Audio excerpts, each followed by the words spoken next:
उत्तराखंड के पिथौरागढ़ जिले में एक दर्दनाक सड़क हादसे में 8 लोगों की मौत हो गई। मुआनी से बोगटा की ओर जा रही मैक्स जीप अचानक अनियंत्रित होकर लगभग 150 फीट गहरी खाई में जा गिरी। वाहन में क्षमता से अधिक 14 लोग सवार थे। प्रारंभिक जांच में स्टीयरिंग लॉक होना हादसे का कारण बताया गया है। दुर्घटना के बाद मौके पर चीख पुकार मच गई। स्थानीय लोगों ने घायलों को अस्पताल पहुंचाए। विधायक बिशन सिंह चुफाल और जिलाधिकारी विनोद गोस्वामी ने मौके पर पहुंचकर हालात का जायजा लिया। डीएम ने यात्री वाहनों की जांच और यातायात नियमों के पालन के निर्देश दिए हैं। पिछले 1 वर्ष में जिले में 19 लोग सड़क हादसों में जान गंवा चुके हैं, लेकिन ठोस कार्रवाई अब भी नजर नहीं आ रही। फिलहाल मृतकों का पोस्टमार्टम स्वास्थ्य केंद्र में किया जा रहा है। उत्तराखंड में त्रिस्तरीय पंचायत चुनाव को लेकर माहौल पूरी तरह चुनावी रंग में रंग चुका है। 24 जुलाई को होने वाले पहले चरण के मतदान के लिए सभी प्रत्याशी प्रचार में जुट गए हैं। ग्राम प्रधान, क्षेत्र पंचायत सदस्य और जिला पंचायत सदस्य पद के दावेदार घर घर जाकर मतदाताओं से समर्थन मांग रहे हैं। वहीं एकेश्वर ब्लॉक की चौधार सीट से आरती नेगी ने भी जिला पंचायत सदस्य पद के लिए एक बार फिर दावेदारी पेश की है। उन्होंने संगला कोटी, भेड़गांव, हालुनी समेत कई गाँव का दौरा कर लोगों से अपने समर्थन में वोट देने की अपील की।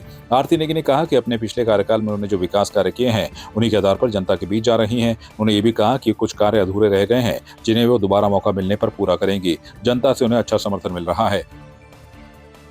सबसे पहले तो यहाँ पे जो समस्याएं सामने आ रही है, रास्तों की आ रही है, तो रास्तों के लिए तो कम से कम वैसे बजट मिलता है हमारे पास, पर अगर हम आगे प्रस्ताव भेजेंगे, रास्तों की समस्याओं पे भी काम करेंगे और जो भी समस्या है जन जन की उनको मैं ध्यान में रखूंगी, आगे सदन तक पहुंचाऊंगी। धन्यवाद। जनता सभी का प्यार और सम्मान सब मेरे साथ है और मैं जो भी उनकी समस्या, अपनी छोटी मोटी समस्याएं रख रहे हैं, कहीं काम छूट भी गए हैं तो मैं जनता का स्वस्थ करना चाहती हूँ कि मैं पूरी कोशिश करूंगी जो गांव छूट गए हैं, वंचित रह गए इन 5 सालों में कार्य से, तो वहाँ पहले प्राथमिकता मेरी रहेगी कि जो गाँव छूट गया है वहाँ मैं सबसे पहले कार्य कराऊंगी, अगर जनता अपना आशीर्वाद मुझे देती है। पिछली बार आपने देखा होगा इस क्षेत्र से आरती नेगी जी यहाँ पे जिला पंचायत सदस्य के बतौर प्रतिनिधित्व कर चुकी हैं और उन्होंने जिस तरीके से इस क्षेत्र में एक विकास की गंगा बहाई है, जिस प्रकार से उन्होंने गांव की जो मूलभूत समस्या है उनकी निवारण किया है और जो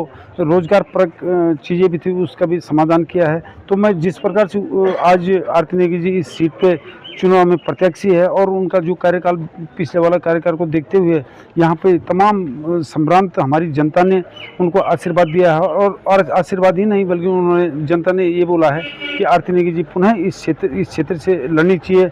जिस प्रकार से एक चौधार सीट में ऐतिहासिक विकास कार्य हुए हैं, तो फिर आरती नेगी जी आज यहाँ पे इस सीट में प्रत्याशी और जनता पुनः आरती नेगी जी को भारी बहुमत से विजय बनाने वाली है। हम ग्राम सभा हलूनी से हैं।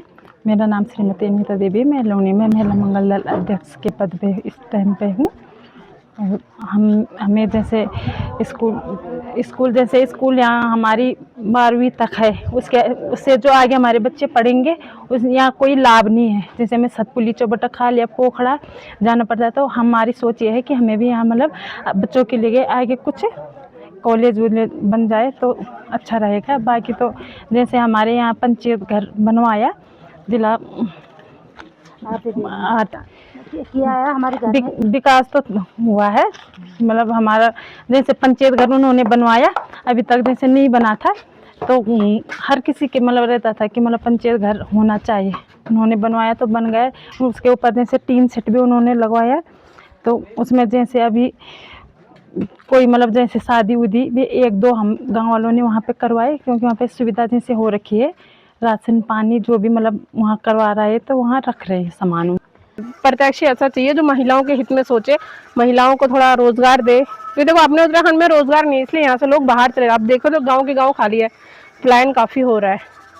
तो ये मेन मुद्दा है कि प्लान के बारे में कुछ सोचे, ताकि बाहर जो बसे हैं वो अपने गांव की तरफ वापस देखें और वापस आए। तो मुझे ये लगता है कि विकास कुछ भी नहीं हुआ, अभी होना चाहिए गांव में। हाँ, थोड़ा बहुत तो जगह जगह में है, लेकिन थोड़ा थोड़ा तो है, पर और तरीके से गांव बीच बीच में और नहीं होने चाहिए। हाँ, उस हिसाब से मुझे ठीक लगता है कि यहाँ पे आरती नेगी जी ने काम ठीक कर रखा है।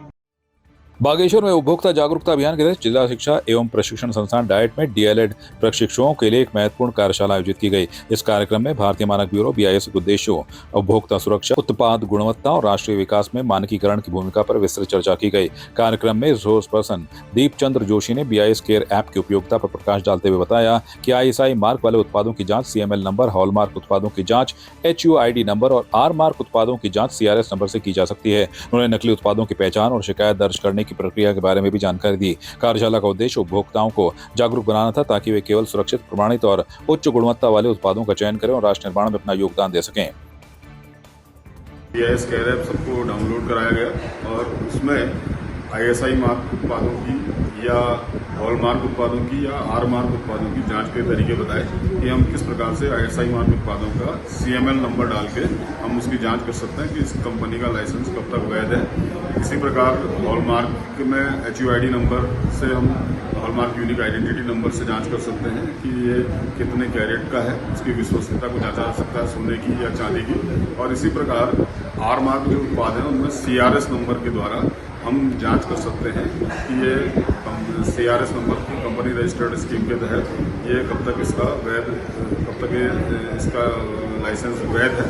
और यदि कोई उत्पाद नकली उत्पादों को बेच रहा है तो हम उसका लॉस कंप्लेन आइकन में उसकी शिकायत भी दर्ज कर सकते हैं BIS केयर ऐप के माध्यम से, जिसमें उस मैन्युफैक्चरर को या उस स्टोर जिसने वो चीज़ें की हैं या जो उसको बेच रहा है उस पर जो BIS नियामक आयोग जो है, शिकायत नियामक आयोग, उसके अनुरूप विधिक कार्रवाई संबंधित पर की जाती है। आज हमारे डाइट बागेश्वर में ब्यूरो ऑफ इंडियन स्टैंडर्ड्स के अंदर हमें कुछ स्टैंडर्ड्स बताए गए सर द्वारा, जिसमें हम ISI मार्क और हॉलमार्क और आग मार्क तीनों को चेक कर सकते हैं और मतलब किसी भी धोखाधड़ी से बच सकते हैं। इसके लिए हमें एक ऐप बताया गया है BIS केयर, जिसमें हम कुछ नंबर्स डाल के इनकी जाँच कर सकते हैं। आपकी इस पर क्या राय है, हमें कमेंट कर जरूर बताएं। इसके साथ ही आप हमारे YouTube चैनल को सब्सक्राइब कीजिए। आप हमें Facebook, Instagram, Twitter पर फॉलो भी कर सकते हैं और संवाद 365 के साथ एक क्लिक में जुड़ने के लिए डाउनलोड कीजिए संवाद 365 ऐप।